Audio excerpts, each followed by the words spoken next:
let's look at the third sublesson. Now that we have examined the motivations for using JSTL, as well as examined the structure of JSTL and its two core components, and we've looked at the installation and configuration of JSTL, let's explore the core tag library. Remember, the core tag library is only one of the 5 tag libraries available to us within JSTL. It addresses common tasks that are found in most JSP development. If you think back to our earlier discussion, we said the core tag library addresses things like variable management. It addresses things like flow control, conditional output, and then a miscellaneous set of other capabilities. The first thing that we're going to look at is the idea of variable management. There are 2 ways for me to perform variable management within the JSTL. The first way is to create a variable and add the variable to some scope. The way that I would use that is through the use of the cset tag. The cset tag has 3 attributes that I would need to be aware of. The var attribute represents the variable name. The value attribute represents the value that I'm trying to create. And then the scope represents the scope where the variable will be placed. So in that scenario, cset will add the variable to the scope if it does not exist, and add to that variable the value. If the variable does exist in the scope, cset will override the variable or replace the variable's value in the scope. The second scenario when I'm working with cset is what I would call the bean property scenario. And in the bean property scenario, what I would do is I would define the target bean. Ideally, this is going to be the ID that I specified in the JSP useBean tag. And then I have the opportunity to specify the property within the bean that I want to modify. And then last but not least is I'm going to specify the value. The thing to recognize about the value in both the bean property as well as the variable value is the value can be either another Java Beans property, it could be a implicit variable field value, or it could be just a standard Java primitive. Again, remember in the context of the expression language and JSTL, JSTL and the expression language adopt a graceful conversion process. So if I were to specify a value for a property, and the value is a string, but the property is an integer, JSTL will handle that conversion for me. The second type of variable management is removal of a variable from a scope. When I go to remove a variable, it's very easy. I just use the cRemove tag, specify what the variable is, its unique identifier, and then I specify the scope. The scope is an optional attribute. If I don't specify the scope, the JSTL will traverse through the 4 different scopes, and the first instance of the variable with that name that it finds, it will remove it. That's basic variable management. Second piece of functionality that the core tag library provides is flow control. There are 2 primary types of flow control within JSTL's core tag library. There is the idea of a for each loop, and there is the idea of a for tokens loop.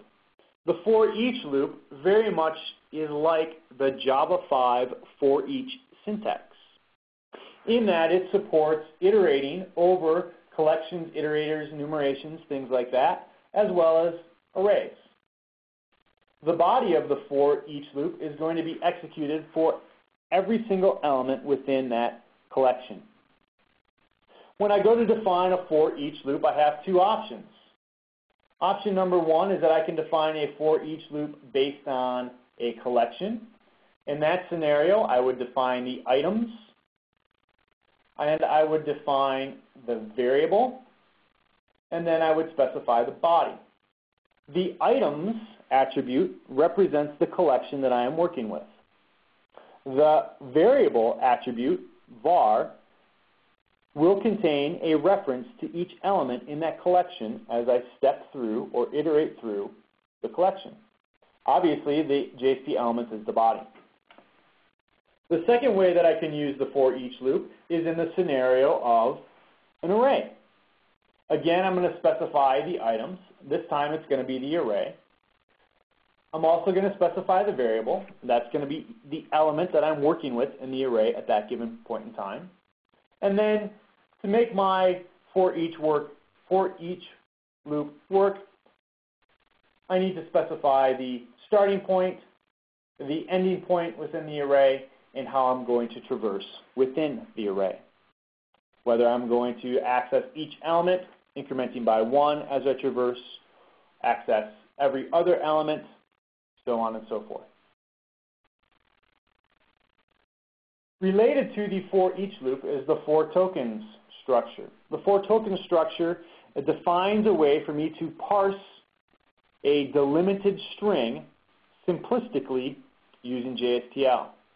So if I had a string that is a row within a comma-separated value list, my delimiter would be comma, and each element within that list could be processed as its own token.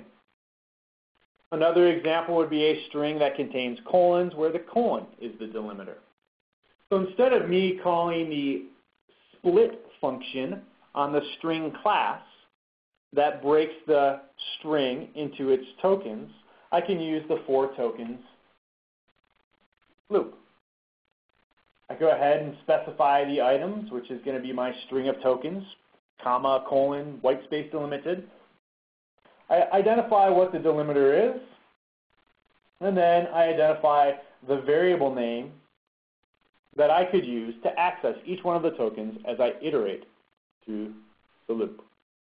The other information there allows me to tune the scoping as far as which token I begin with in the list, which token I end with within the list, and how I proceed as I increment.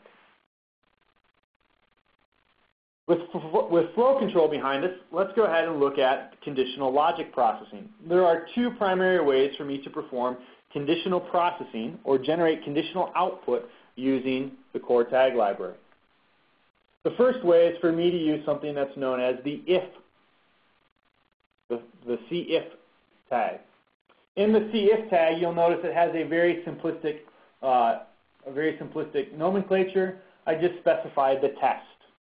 And again, remember, since the core tag library is built with the expression language use in mind, my expression within that double quoted string there should be a valid EL expression.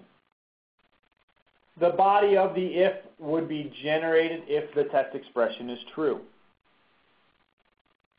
Of course, my if block could span multiple rows within my JSP. That is not a problem. The one thing to be aware of when I use the cif coming from the Java programming world is that the cif has no concept of an if, else structure. What that means is that I cannot build this exclusive checking of conditions within my if block. In other words, every single if block that I create is going to be evaluated.